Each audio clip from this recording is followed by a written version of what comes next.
Emergencies, emergency, emergencies and disaster. Conclusion.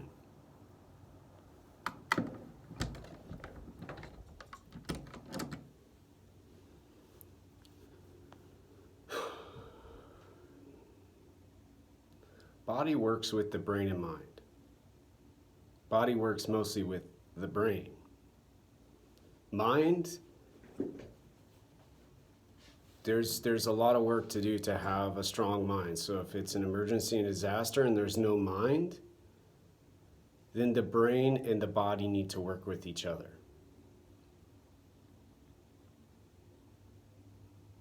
And what I'm describing has to do with decision making, work, energy, goals, some tasks to be completed, rest, calm, and time management.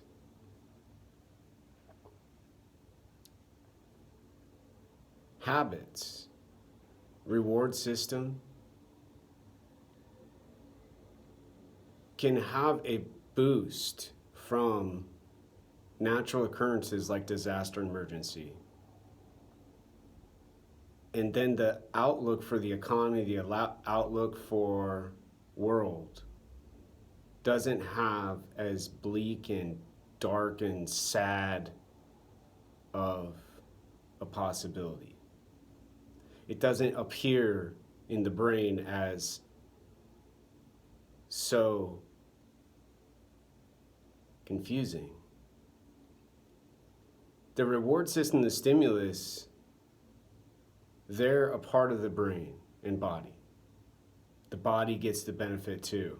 The brain gets the, the speed maybe from the meth or the crack, or the body gets the rest and the slow and quick time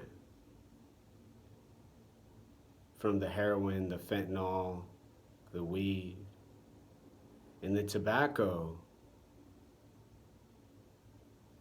and cigarettes and cigars and smells and perfumes and appearances, style, clothing, hair color.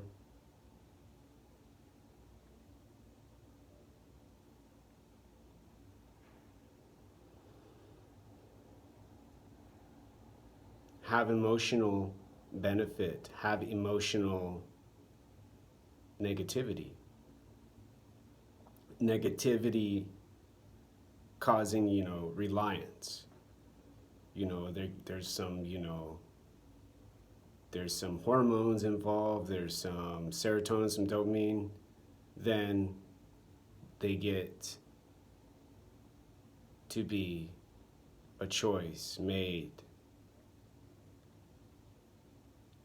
over meditation, a choice made over yoga.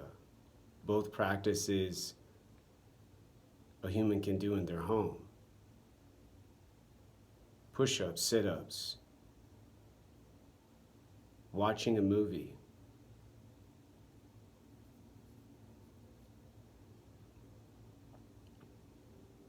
And then there's not as much to do in the world, there's not as much to see, there's not as much to hear, there's not enough to observe, there's not as much to observe.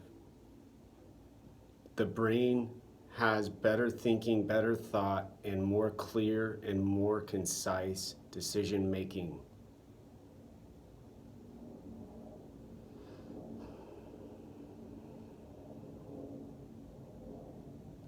Body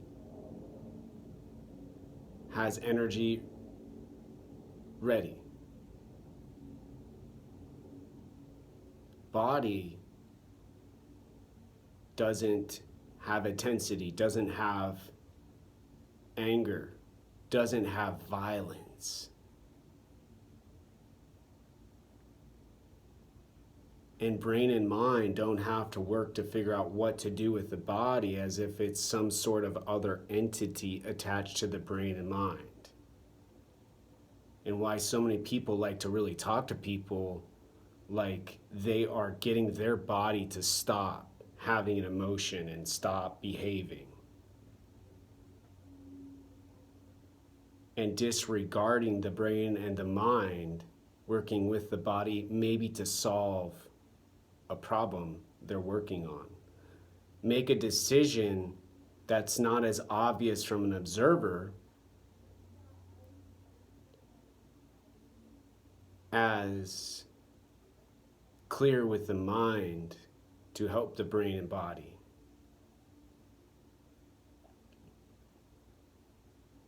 Disruption, hands down, should be the first indication the government's not to blame. You got to go slow as a government when the disruption can't be eliminated.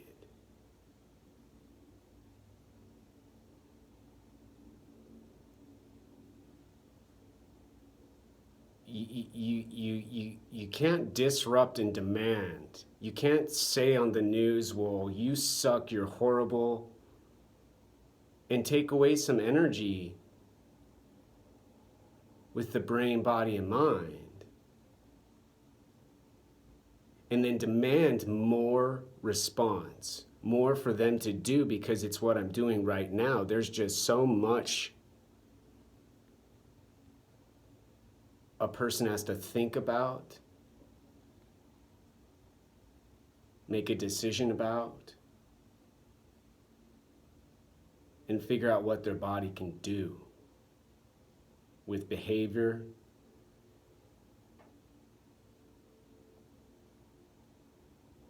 energy, and not have an observation and gesturing as the foundation for success. Not to go around and be a social warrior to limit the brain, to limit the brain, to limit the brain, to limit the brain, and get people's bodies just flowing.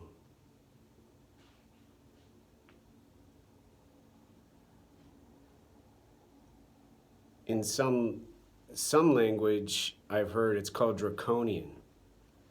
You know, the socialist going around with the beard and the you know, hip indie jacket, the social activist who's got hormones stronger than fucking Arnold Schwarzenegger and the fucking Mr. Olympia, and better language than the person, you know, the human. I can't be called male in front of them. Unemotional. And more in charge and more aware with their brain and mind about other people's bodies than other people's human sanctity and freedom in the world. Control, restriction, power, intelligence, smart. Duality. Okay, well, if you don't have those, you can't do anything. You're helpless. You've got to just follow what they do. And maybe eat ramen noodles for 2 weeks.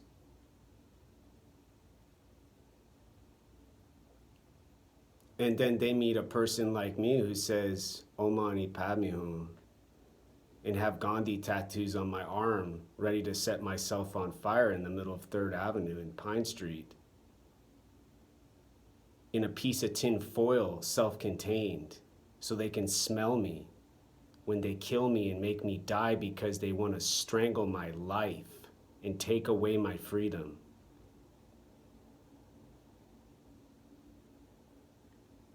All for their emotional neutrality, their social identity, and their beautiful world. And behaviors and gestures and words like mine now, nowhere to be found. People like me locked up in institutions because they're suicidal. Saying to someone, hey, you either give me liberty or death. I'm not violent. I don't want to smell your ugly fat beard. I don't want to look into your stupid eyes from your brain and mind trying to figure out what to do next and disregard my voice anymore. And the more they make me starve, the more they make me stand in their world with their epidemic of drugs and now the pandemic of coronavirus, the less and less opportunity to escape their grasp,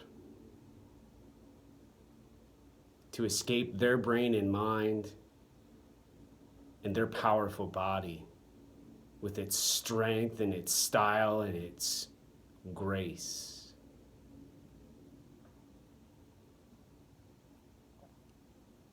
Eagles fly.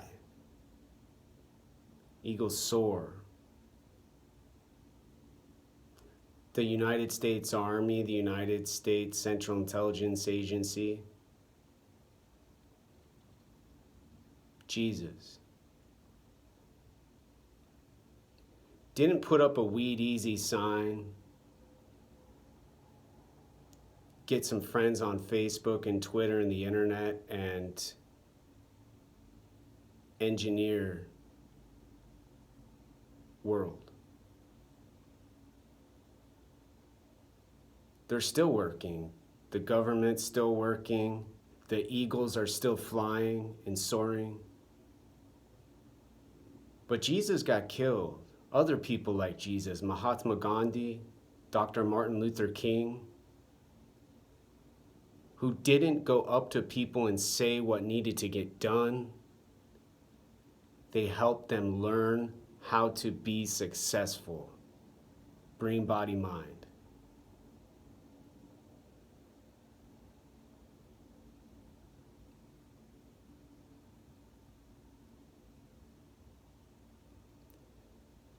Engineering happens with hands. Engineering happens with materials. Engineering happens to make the eagle safe habitat.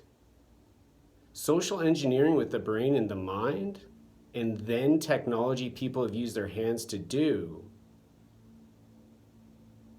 eliminates the simplicity to solve a problem and makes more sophistication, more complication, more parts moving, more mechanisms, more processes, and tons of system. Breathing, cognition, awareness, attention are as simple as a one-part conclusion and not a 40-post rant and upset, video series about how freaking scary it was in Seattle, Washington today downtown on March 13, 2020 during the coronavirus. With everybody in the news and everybody in the local media saying how freaking crappy the federal government is with their response.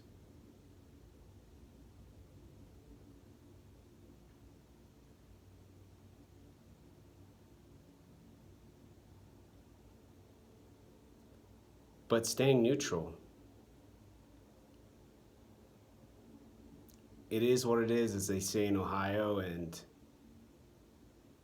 maybe someday the airborne will trot me out of an airplane and I'll never have to come back here again. The end.